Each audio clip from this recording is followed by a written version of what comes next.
I am the Tofu Golem. Please enjoy the video. You begin by confirming the basics: battery, cleared memory, and correct mode, end or BGN, because results differ with payment timing.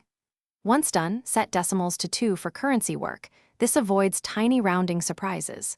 Next, learn the core variables: N, I/Y, PV, PMT, FV. You enter numbers, then press the corresponding key, and finally CPT plus the target variable to compute. This first sequence gets you from power on to a solved time value problem quickly and reliably. Once you can solve a single TVM problem, move into loan details and rate conversions.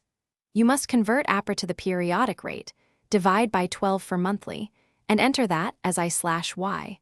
Otherwise, payment amounts will be wrong. Use the amort function to list principal versus interest over specific periods, which explains how each payment amortizes the balance. Make sure to use the +/- key to mark outgoing cash flows negative and incoming positive, because sign convention dictates. To finish, verify results by recomputing with a simple check.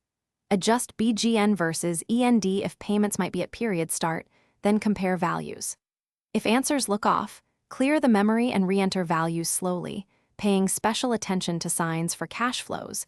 Incorrect signs cause illogical negatives.